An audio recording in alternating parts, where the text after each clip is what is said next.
Сәлеметсіздер ме, балалар? Мен Ебубаева Рахима Апсановна, қазақ тілі мен әдебиет пәнінің мұғалімімін. Бүгінгі сабағымыз қазақ тілі мен әдебиеті 9-шы сынып. Бөлім роботтар мен киборг әлемі. Айзек Азимов. Мен роботпын жинағынан үзінді. 11-ші сабақ. Балалар, сабағымызды болжап алайық. Суретке назар аударыңыздар.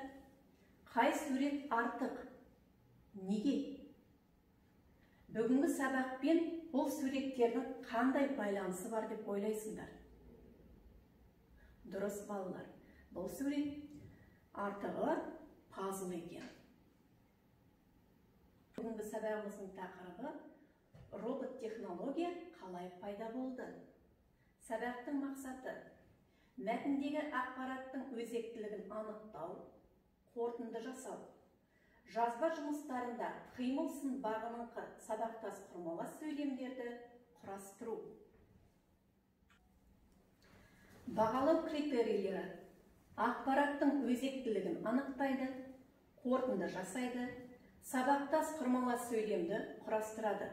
Дескрипторлар мәтін бойынша сұрақтарға қысқа, толық жауап береді, тақырыпқа қатысты сөздерді орынды қолданады, мәселені талқылап, қорытынды ой айтады.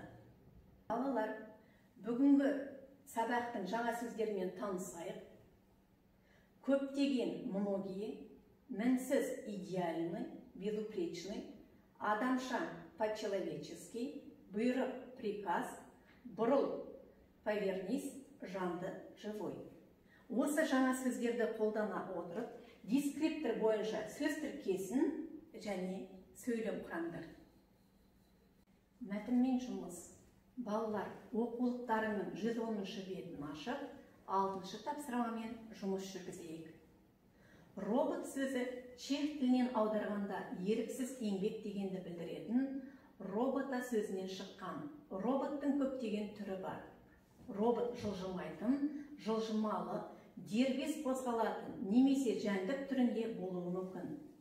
Роботтың жанында түсініп, адамның бұйрығын екі етпей мінсіз орындайды. Роботтар түрлі материалдардан, көбінесе металдар мен пластиктерден жасалады. Олар мынандай негізгі 3 бөліктен тұрады. Бірінші, бақылаушы. Ол компьютер бағдарламасымен жұмыс істейтін ми деген атпен бізге жақсы таныс. Екінші, механикалық бөлшектер, мотор, қысқыш, дөңгелек және тағы басқалары. Бұл бөлшектер роботтардың жұмыс істеуіне, қимылдауына көмектеседі. Роботтар ауа, су, немесе электр тогынан, сондай-ақ күн сәулесінен қуат алады. Үшінші бөлігі тетіктер, датчиктер. Олар роботқа айналасы туралы ақпарат беріп тұрады. Роботтар адамның атқаратын қызметін жартылай ғана орындай алады. Балалар, енді мәтінді қолдана отырып сұрақтарға жауап берейік.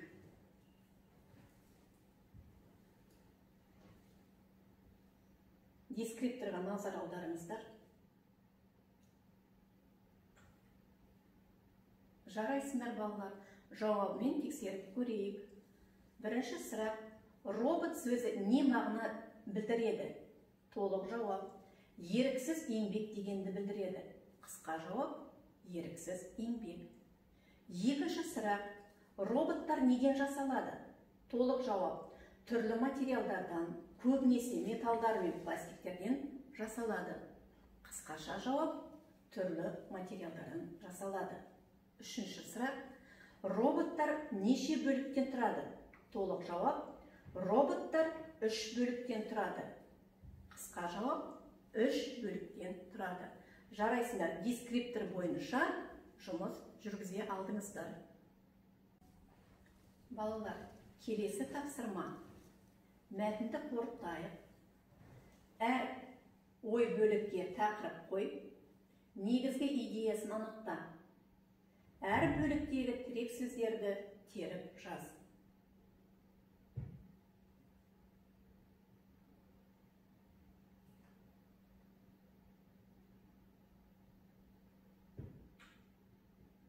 Жарайсыңдар балалар, жауабын тексеріп көрейік. Бірінші ой бөліктің тақырыбы робот. Негізгі идеясы роботтың көптеген түрі бар. Тірек сөздер робот, жанды, мінсіз. Екінші ой бөліктің тақырыбы негізгі үш бөлік. Негізгі идеясы роботтар жан-жағына бұрылып, түрлі әрекеттер жасайды. Тірек сөздер бақылаушы, тетіктер, мотор. Ал енді балалар, қимылсын бағыныңқылы сабақтас құрмалас сөйлемнің жасалу жолдарына көңіл аударайық. Бірінші, а, е, и және ып, іп, п тұлғалы көсемшеден болады. Екінші, есімше тұлғасына қарай дай, дей жұрнағы жалғанып жасалады. Ал балалар, келесі тапсырмаға назар аударайық. Мәтін мазмұнына сай қимылсын бағыныңқылы сабақтас құрмалас сөйлемдер құрар. Дескрипторға назар аударамыз.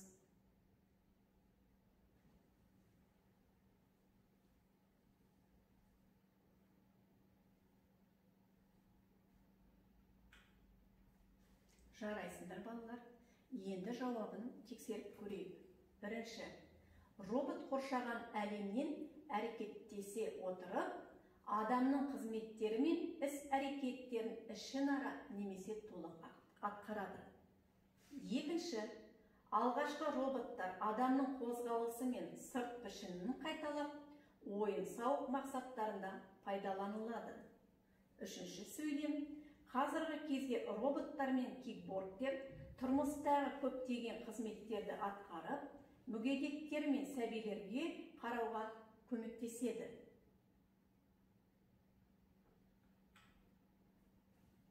Жарайсыңдар балалар. Бүгін сабағымызды қорытындылай келе 5-1-1 әдісі бойынша тақырыпқа сай 5 сөз жаза қойыңыздар. 1 тірек сөз, 1 қорытынды сөйлем жаза қойыңыздар.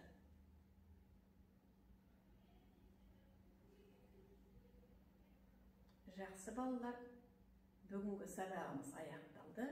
Назарларыңызға рахмет.